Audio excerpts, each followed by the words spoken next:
Hi, everybody. So, I wanted to talk a little bit about editing text. I recently did a project where I stitched out the entire Lord's Prayer, and then I was putting the entire piece together, and I realized that there were some very small errors that were in the text that I had not caught on the screen and I didn't catch when they first stitched. And so I ended up restitching the entire piece. So what I want to show you is this particular piece actually took 3 hoopings to do the entire Lord's Prayer, and I'll show you how there is my first hooping, and I got this stitched out, and then my next two, and I had everything done and sewn together and really pretty, and then I looked at it and realized my letters were wrong. So I don't know if right off the bat you can see this and see the error here, but if you look at the word Father in the first line,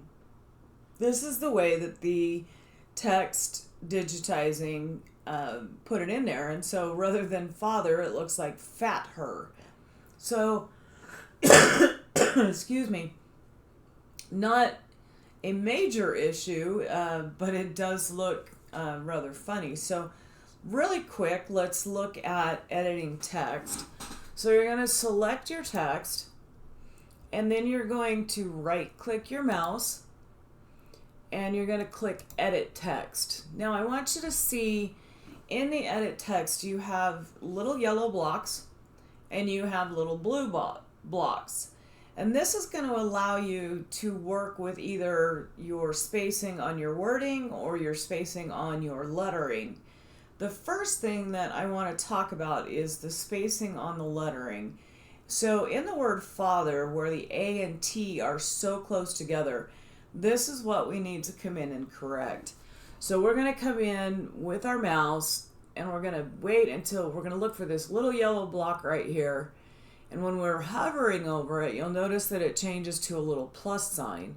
So you're going to left click your mouse, and then you're going to roll it to the position where you want that T to move to. It's take a second, and now you'll see that we have a better spacing. It looks more appropriate, and looks like it was supposed to be typed that way. So again, if you go in and we're back into editing text, let's talk about the little blue boxes. And this is sometimes what'll happen is because you need to say space this particular line, you want it to go a little wider. Maybe you're trying to put some emphasis on it, or you've got more letters in there that you need to condense down. You can do this a couple of ways. First, you could change your font size, but if you're like me, you don't like your font sizes to be in multiple stitchings as you go through. So this will help with that. You will find these little blue triangles, and if I wanted to move the word done away from everything else, you'll see that it also moves the rest of what is on the screen, and this will help balance things out. So if you have your text centered, for example, and it doesn't look quite centered, you might want to play with these little blue diamonds and move them back and forth, and that will help you maybe get a better center on what it is that you're trying to get stitched. Like I said, this can be done if you need to do emphasis on a text or something else. So that is a big difference. Now, the other thing that you can do, really quick, let me show you. I'm going to open a new one. Whoops, I don't want a new file. I want a new text.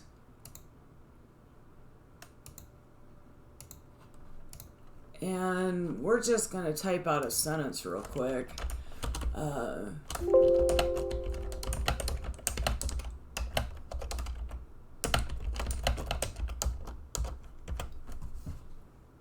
Okay, so I have typed a sentence, and I'm going to change this so it can be all on screen. And I'll put a video up so that you can see real quick why this is the sentence that's on my screen. So I don't have it centered. I can't see it. We've talked about moving text before. So I'm going to select this with my hand. I'm going to drag everything so that I can see it. And there is our sentence. So let's say I want to have some fun with this and I want to make the word bunny look a little different. Again, I'm going to come in, I'm going to right click, and I'm going to go to edit text. Now I can do something like move the UN, or the U down, sorry, the N up, the N down, and then the Y up. So you could do something like that and kind of make, your letter space a little bit different. You could have some fun with it and, separate these letters out a little bit, and then draw little footprints or something like that. But that is the way that you can do that very easily without having to do several entries of text. So the other thing I want to talk about really quick is when you are working with the text in the circular format, one of the things that you're going to find is that, for example, when I typed this one out, it is a very long statement that goes around this particular emblem. I could not do what was a top and bottom piece because if I typed part of it in the bottom, the letters flipped the wrong way and it didn't work the way that it should have. So again, this was a situation where I went in, I typed the entire sentence out into the upper, and then I went in and I edited text by doing the same thing. Let's see, I gotta get in here, and there's my edit text. Okay, so then I edited text, and you can see again I have the little blue and the little gold pieces to work with. And so this is where I went in and I worked with the letters one at a time, and I flipped them using our 90-degree tools and our horizontal tools that we have up here. And then in some cases just selected the letter itself and then came up and rotated until it fit in the circle the way that I wanted it to.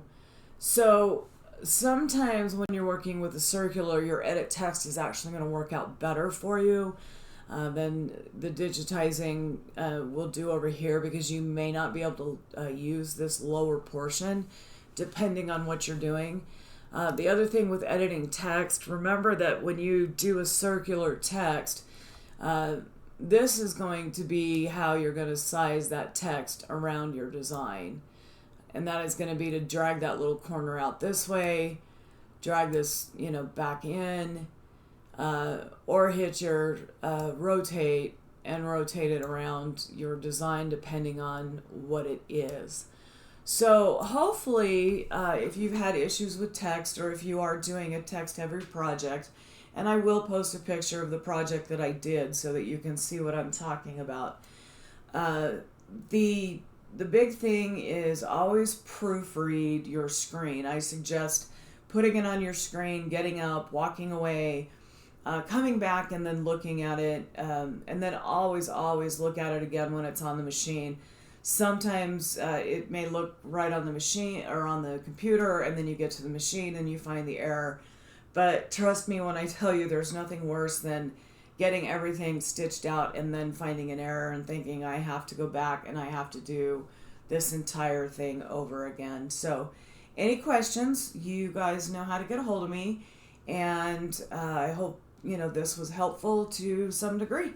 Thanks.